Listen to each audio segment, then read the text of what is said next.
Jom tengok soalan ni. Soalan ni dari SPM 2022, kertas 2 soalan 5. So tajuk dia adalah sistem persamaan. Okay. So dia beritahu kami belajar menunjukkan pelan sebuah taman berbentuk segi empat tepat lah, ABCD. So kolam berbentuk sukuan bulatan dengan pusat D. Okay. Akan dibina dalam tu lah. Okay. So bermaksud sini adalah 90 darjah. Luas yang tinggal adalah ni.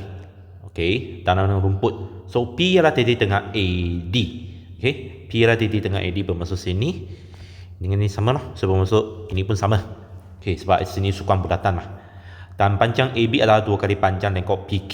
Dia minta kami cari nilai X dan nilai Y. Okay. So sekarang kami cari lengkok PQ dahulu. Okay. So lengkok PQ kamu sudah belajar. Okay. Iaitu J theta. Okay. J dia kami adalah 6X per 2. Theta dia adalah kami guna sini pi lah. Guna radian. Jadi pi per 2. So sini kamu akan dapat berapa di sini? Akan dapat 3 per 2 pi x. Okay. Tapi diberitahu kami panjang AB adalah 2 kali panjang lengkok PQ. Okay. Panjang AB adalah Y sama dengan 2 kali panjang lengkok PQ, iaitu 3 per 2 pi x. So bermaksud Y sama dengan 3 pi x. Okay. So sekarang kami nak bentukkan persamaan tu guna yang luas yang tinggal ni. Okay.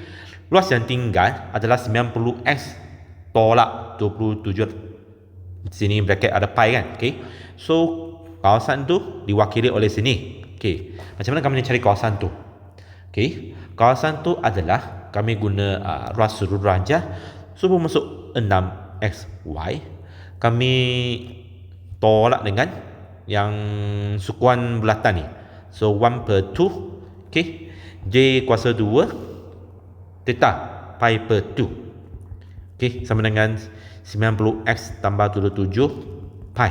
Okay, y itu kami gantikan dengan ni lah, 6x 3 pi x.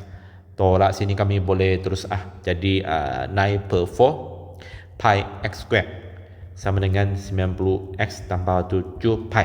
Okay, so sini kami dapat 18 pi x square tolak 9 per 4 pi x square sama dengan ini. So itu pi nanti dia semua akan hilang lah. So bermaksud dia akan menjadi 63 per 4 x square sama dengan 90x tambah 27.